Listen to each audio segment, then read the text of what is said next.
seat. So I want to show you this. This is Catherine Switzer right here, and what the reason that she's significant is that she was the first woman to run the Boston Marathon in 1967.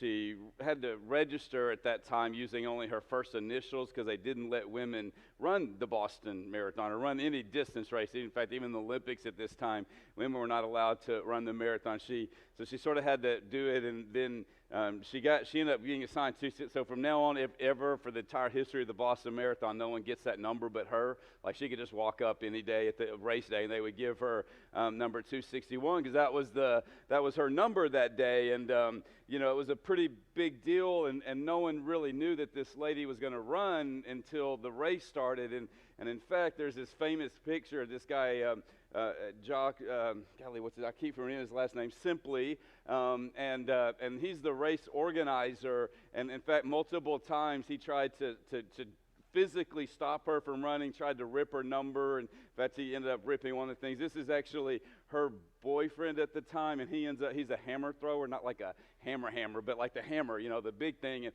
he finally tackles him and says, "You're going to have to let her finish running, or you and I are going to have a talk." And so he's about to, I wish I had the pictures great, because he just tackles him, dude, and says, like, "Let her finish running." And it was funny, because after she ran, and it made a big, all the pictures of this in 1967 were sort of a big deal. And they were interviewing him and asking him, "Hey, why is it you don't think that she or really any woman should be able to run the Boston Marathon?" He said two things that were just fascinating to me, because he said, first of all, I think women are too fragile to run the distance, right? Women can't do it. They'll end up hurting themselves and running, and everything will be bad. That's what he said. And in fact, he had quoted some doctors who said the same thing. But then the second statement was even funnier to me, because he said, "Well, what if she beats a man? What would that do to him?" And I'm like, "Well, run faster," because I don't know what to say. And it's hard for me in my life and in sort of my generation to think about this, that it wasn't really that long ago that was a reality, right? That it wasn't that. In fact, I got to meet her. She was at a race in Connecticut where when I lived there, and I got to shake her hand, and she's 74 years old and can still run a marathon. So she's proven that women can do that. But I think about how short of a time it was that was the way that many, and definitely not all, but many in our world viewed that. And now we know how silly it is. I mean, we're going to watch the Olympics. At least I hope you do. I love watching the Olympics and watching Simone do those flips that she does, that I don't even know how she can do that. And watching some of the athletes do some of the amazing things that they can. And I'm actually really thankful as a father with two daughters who are teenagers and in this process of growing up, that they live in this time in some ways and not that time, right? I know we've got issues in our time, but at least they have some options, and at least they have opportunities, and we listen to my daughters more, and we value them, and we see them, that I can tell my daughters, and I mean it, that you can do just about whatever you want, right? I mean, you have those opportunities. And I think about just not that long ago when this woman had to fight for the right just to run a race because they thought she was too fragile, and then she might beat a man, and that would be bad for his ego. I don't know what it would be bad for. I don't understand it. But today, as we continue in 1 Peter, we're going to talk about a passage. It's hard for some of us. It's hard for me. Even as I was talking about this with my daughters, it was a little hard for them. And Peter's in this series, this section of his book, of his letter, where he's talking about different kinds of relationships that we have, right? We talked about the relationship that we have with government. And he talked about, he looked at that, and he's going to talk about some of these. And he comes to this point where he talks about the relationship within the family. And again, for some of us, this is not a big deal, but I remember having this sort of teaching through 1 Peter years ago when I was working with college students and talking, and we come to this passage, and I remember one of these young ladies, and not like like I hate God or I hate the Bible, but really genuinely trying to understand what God wanted. She goes, "Man, when I read this, it feels like we're back in a time when women didn't have opportunities and didn't have a voice and weren't really valued. And so she had a hard time, as many have had a hard time with this passage that we're going to look at. So before we get there, we actually have to back up. But before we can really understand what Peter's going to tell us today, we have to back up and go all the way back to the Garden of Eden. Because you see, in God's original plan, when God created man and woman, He created them both in His image, right? They were both created in the image of God. They're image bearers of our Creator, just as we are today. And He created them both with equal value. They both got to walk with Him. They both got to talk with God. They both got to spend time with God. And so they were both equal in value, equal in relationship. And even at the beginning, though, God had this like order of things. And one of the things we know about God, if you look at the Bible, God is a God of order, but it was okay with the order and the structure because there wasn't abuse or people taking advantage of each other. And truly, at the beginning, Adam and Eve, I believe, did want the honest best for each other, so it made it work. And then, as you know, or as many of you know, what happened was that sin entered the world. Right? Satan comes to Eve first and then to Adam. Adam's standing right there. It's not like he had to go far. Comes to Eve and goes, hey, why don't you eat of this fruit that's in the center of the garden? And Eve's first response was, well, we can't because God told us not to. He says, that the tree that's in the center of the garden was God's tree. It was the reminder that God's at the center of everything, and so can't do it. And he says, if we do, we'll die. And then Satan does what he always does, right? He says, no, that's not true. God's not really, what God says is not true. What God's told you is not true. There's something else going on here. And so she said, the Bible says that she looked at it, and Adam looked at it and goes, it looks good to eat. And man, if I could be my own God, because that's what he promised them, that if you eat this fruit, you'll be your own God, then that sounds pretty good. I don't want anyone telling me what to do or how to live or the life that the choices that I get to make or not make. And so they both took the fruit and they both ate it, and sin entered the world. And to me, probably one of the saddest chapters in all of the Bible is in Genesis chapter 3, after they've hidden from God and God comes and finds them, and he's telling them, look, because you did not listen, because you did not do, because you disobeyed me, let me tell you what's going to happen. He says, and this is my paraphrase, but I think it's really accurate, that he says that your relationships are going to be broken. Your relationship with God is going to be broken. No longer are you going to be able to spend time just walking and talking with God the way that you did before. There's going to be a barrier between you and God, so your relationship with God is broken. He says your relationship with nature is broken. He told Adam and Eve that, what was easy, like life was easy. You didn't have to, you got to work, but it was fun work, and it wasn't hard. And he says all that's broken. The reason we have, heat waves and hurricanes and tornadoes and droughts now is because of sin. The relationship with nature was broken, but he said also that your relationship with each other was broken. He says that guess what, Adam, you're going to be physically stronger, and because of that, you're going to have to work really hard to provide. It's not going to be easy, but you're going to be physically stronger, so you're going to have more power, Adam. And as we've seen, and we see very early on in the Bible, what often men would do with that power is take advantage and use that power to get what they wanted and to be more powerful, right? And he says that's going to be the consequence, one of the results of sin. But he also said to Eve, he goes, and Eve, you're going to always want to desire Adam's power. You're going to do whatever you can to get it, to have that power, and that's going to be the tension, and that's going to cause tension between the two of you. And so what Genesis teaches us is that the fruit of sin is a struggle for power. It's a struggle for power with God. Who's going to be in control of my life? Is it going to be me, or is it going to be God? It's even a struggle with nature and work and everything else we do, and it's going to be a struggle with each other. And so that's why Peter is going to teach us something that is so radical. It was so radical then, and it's so radical now. And he's simply going to teach us this one truth, that honor is greater than power. And I want that to sit on us for a moment, because we are in a world, and whether we think power, like sometimes we think power, we think like, the president or someone who's the CEO, and that's sort of what our image of power. But I really do think that we are all in a struggle for power, control. Who gets to say what I want to do with my life? And what Peter's going to teach us is there's something greater than having power, something greater than having control, and that's when we honor each other. So let's look in 1 Peter chapter 3, and I'm going to begin reading in verse 1, and here's what it tells us. It says, likewise, we've been talking about relationships, saying, likewise, wives, be subject to your own husbands, so that even if some do not obey the word, they may be won without a word by the conduct of their wives. When they see your respectful and pure conduct, do not let your adorning be external, the braiding of hair and the putting on of gold jewelry or the clothing you wear, but let your adorning be the hidden person of the heart, with the imperishable beauty of a gentle and quiet spirit, which in God's sight is very precious. For this is how the holy women who hoped in God used to adorn themselves, by submitting to their own husbands, as Sarah obeyed Abraham, calling him Lord.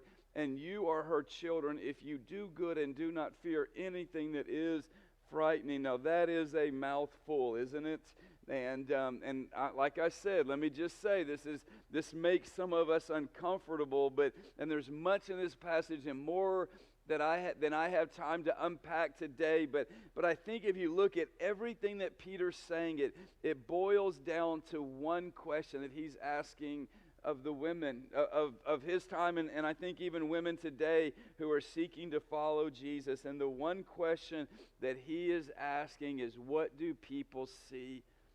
He's asking women, what does your husband see? Does he see selfishness or godliness? He's asking, what does the world see? Do they see physical beauty or spiritual beauty? He's asking, what does God see? Does he see that you fear this world or that you trust him? Now, I do not believe for a second that Peter is saying you just need to be quiet and do what you're told, or you can't be physically beautiful, or you need to be ashamed of your body. I believe that Peter is teaching that your value is more than the way you look or the power that you have in this world. That your value is found in the truth that you are a daughter of the King of Kings and Lord of Lords. That your value is found in the truth that God sent his Son to die for you. That's how bad he wanted you, that he sent his Son so that you could be adopted into your family, and that as a daughter of the King, and I mean not a king, not some king, not a kind of king, but as a daughter of the King of Kings and Lord of Lords, you have this great privilege, this great honor of representing him to this world, of showing this world, of showing your children, of showing your husband, of showing your friends, of showing people who don't even know you, of showing this world what it means to be a child of God. And I think what happens is that too often that our world and the voices that we listen to tell us things like, don't let anyone tell you what to do. It tells you things like, make sure everyone sees who you are and your value. It tells us things like, make sure that you are happy. And so if you start to do what God's word says, which is things like allow your husband to be the spiritual leader of your family, and things like focus on your inner beauty and not just the way people see you on the outside, things like trust God even if the world thinks the things of God are foolish. It's telling us that you will give up too much. It's telling us that you won't be happy. And I want to tell you today, and if I could encourage every one of us to consider this, but especially women who are under so much pressure in our world, if I could tell you anything, it's that yes, you may have to give something up to do what God's called you to do. But, and here's the thing, that if you give something up temporary to help people find eternity, everyone wins.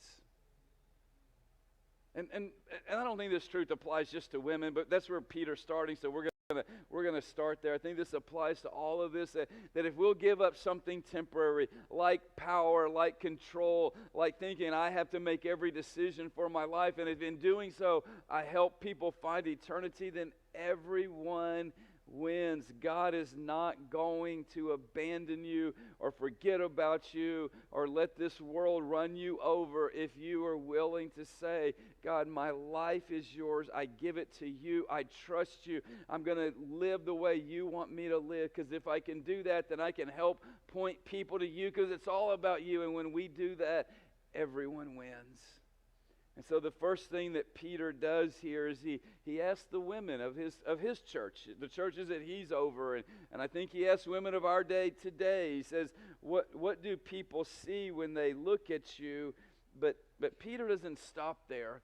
And he challenges men, and if that other passage was the first few verses we read were hard, please don't throw something at me as I read these next one, because I didn't write them. It says, likewise, husbands, live with your wives in an understanding way, showing honor to the woman as the weaker vessel, since they are heirs with you of the grace of life, so that your prayers may not be hindered. Now, if anyone's met a woman, and sometimes I look at Peter, I'm like, could you have chosen some different words? And please understand, God put every word in here. I know where it came from, so I'm not a heretic. I get it. But you go and you look at this, and I don't think that anyone who's met a woman thinks that they're weak, right? Especially if you've been around when they give birth. Like, I couldn't do that, okay? I just wouldn't. There'd be one kid, and that's it. One and done. That's all I could do. But I think about all the single moms that I know who work really, really hard and come home and try to raise their kids in a God-honoring way. And I'm like, that takes a lot of strength that I'm not sure I even have. And I think about how even in our world, how many women are working and still taking care of most of the stuff at the home. And I think about just my wife having to deal with me. And I'm telling you, it's not a second that I think that that's a weakness or that women are weak. And I don't think he's saying that, but I think what he's doing is challenging men to consider something. And men, it's a question that if we'll ask just like the question that Peter's asking women is profound. Men, if we'll ask ourselves this question, it will change much of our lives. And the question that I think Peter is asking us is, who do I lift up? Look, is it all about me? Is it all about what I can get? Is it all about my power and my place and my position? Or am I a man who is willing to lift up the women, specifically in this context, the wife that God has given me? You know, Peter acknowledges something that is a reality, that on average, that if you line up 100 men and you line up 100 women, that the men are on average going to be physically stronger.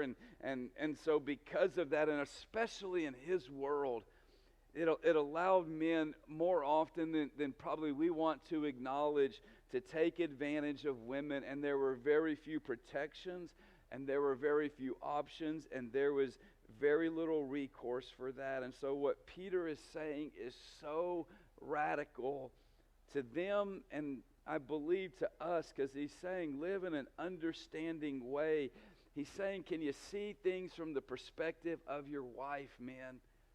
Do you even ask what it's like or consider how they view this world and what they see? Do you consider the fact that they have a fear that they live with sometimes every day of being taken advantage of, that they worry that as time changes the way that they look, that they wonder if the men in their life, whether it's the ones that they work for or spend time with, want the best for them or want something else from them? Or do they understand the desire that they have to be safe?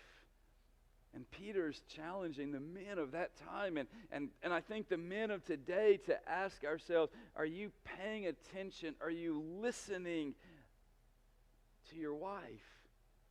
Or is it just about you and what you can get, and as long as you're happy, then everything else is happy? He says live in an understanding way, but he also says to honor them, to see their true value, to see and to protect who they are as daughters of God. You see, a woman's value is not in how she serves a man. A woman's value is that she is the daughter of the King of Kings and Lord of Lords. And I think about that because I think about my own daughters and how much I would do to protect them.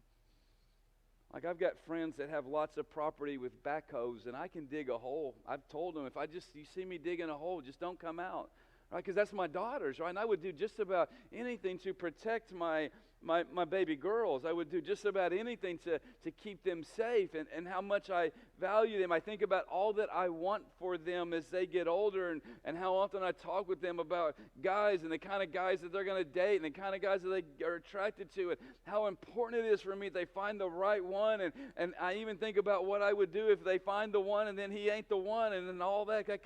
I will go to prison. I won't do well there, but I'll do it, right? Because I love my daughters, and if I love my daughters that much, how much does the King love his?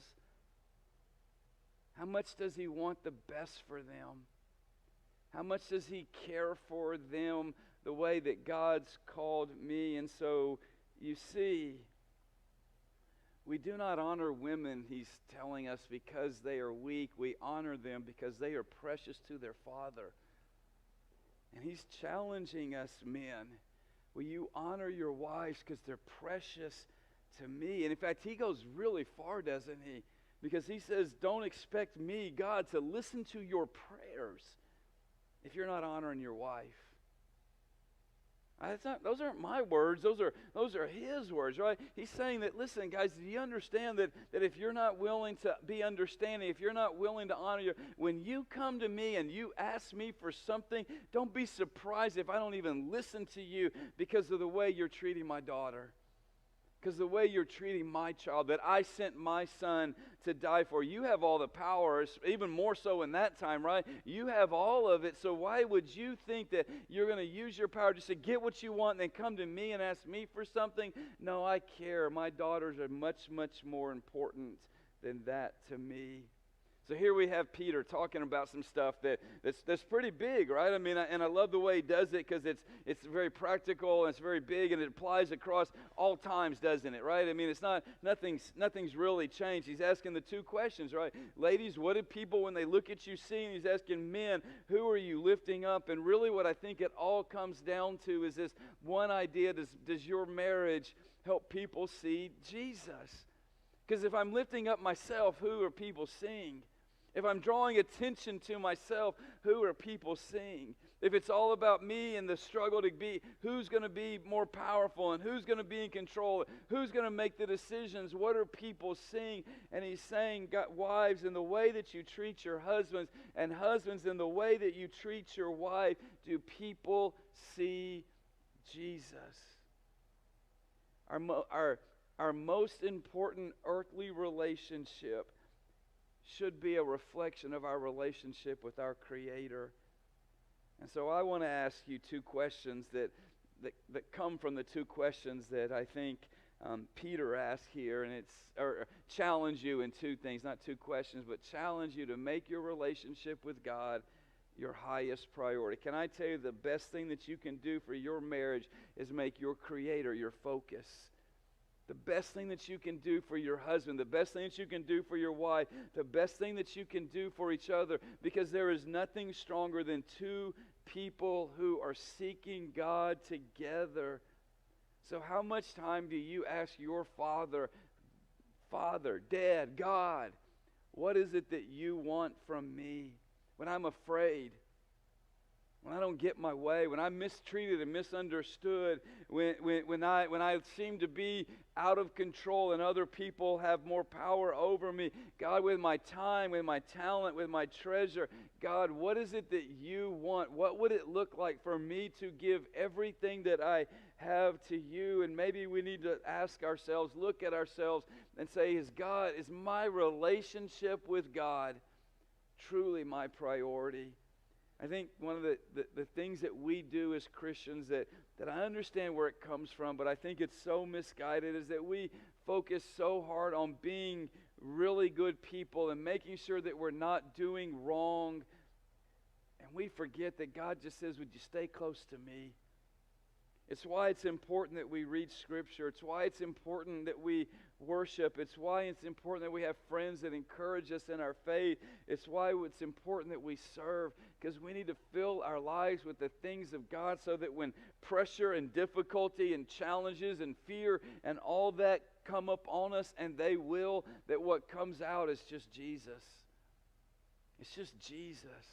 When you're having that argument with each other, when he's thrown the socks on the floor again, when she didn't do whatever it is that you want her to do, and you get angry, what is it that comes out? And we need to make our relationship with God our highest priority. But there's something else that I think, and by the way, you can do this even if your spouse isn't, right?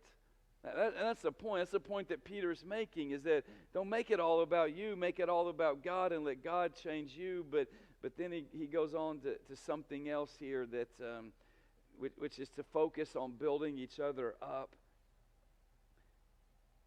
I bet none of you have a problem finding something that your spouse does wrong.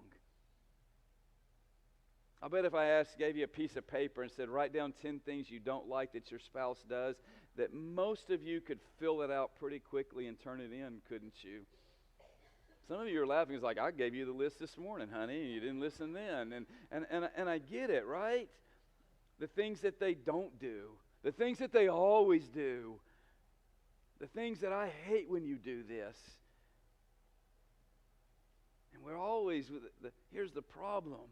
It sure is easy to see everything that's wrong rather than going, what can I do for you? Can I tell you, the other day I was praying. This is a real practical thing. There was something that I was praying about. It was pretty big, pretty heavy, weighing on me. And I'm praying, and I look on my bed, and I see all the towels that I just folded. I don't mind helping with laundry, and I folded towels. And I don't know how you fold a towel, but let me show you how I fold towels, right? This is a pretty ratty towel. We do have better towels than this. So I do it like this, okay? And then I fold it like this. And then I fold it like that, right? Okay. I don't know, some of y'all are going, that's not the right way. Look at you. I even see you judging me now, all right? And so for my life, that's how I'll fold the towels, and I'll feel really good about folding towels, okay? I don't mind helping the laundry. I'll feel good. I will tell you that I am a good husband because I will wash and fold towels. Now, here's the problem. For 23 years, Emily has asked, and she's never gotten mad at me. She's never blown up. She's never been mean. She goes, honey, can I just ask you to do something? Can I ask you to fold the towels this way, right? Some of y'all are going, that's right, you're doing it. Because then, and I didn't know that, and I lied. I knew it, but I just didn't care. Because then the stripe lines up, right? And apparently the baskets that we have, it fits in perfectly. And for 23 years, I've folded towels the other way.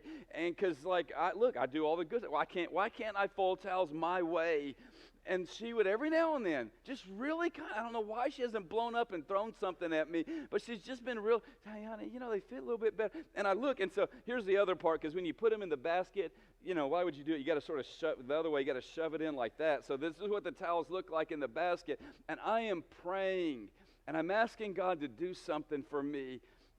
And I'm telling you, he goes, you think you could fold the towels the right way? And God said the right way in my head. And I'm like, no, God, I do it the right way. Look how good of a man I am. Look at all the great things that I do. I mean, how many men even fold towels? And God goes, is it about you, Stephen? Or is it about my daughter? Ladies, we can flip it the other way too, can't we? Is it about you? Or is it about God's Son? Because when we realize who we are, when we realize who God made us, when I do something that Emily asked me to do, it's not that I'm being a great servant and look at all the sacrifices I'm making and how great of a guy I am. No, it's just me treating the daughter of the King of Kings the way she should be treated. And when she does the other way, like yesterday when she was helping me paint, and we're all covered in paint, she's helping me because I was trying to get this thing done and was running out of time and it was getting dark, and she comes out, even though it's 950 degrees outside in the sun, and she comes out and does that. She doesn't do it because she can be the great woman who makes a great sacrifice. She does it because, you know what, I want to help my husband who's the son of the king. And I'm telling you, if we would change the way we see each other, and realize you're not here for me, to fix me, to make me right, to do whatever it is. And I'm not here for you so you can have everything that you want. No, we are here because God brought two of his children together for a reason bigger than themselves.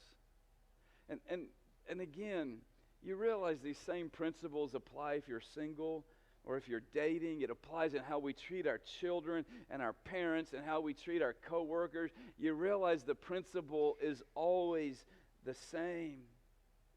It's this, that when we honor, right? When we honor, we are able to point people to Jesus.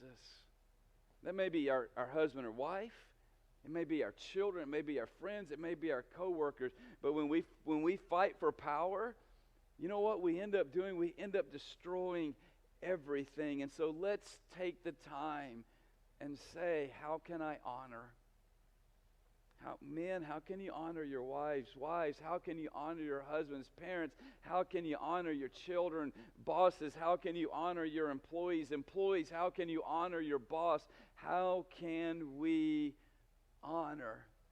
Because that is the only way we're going to be able to point people to Jesus.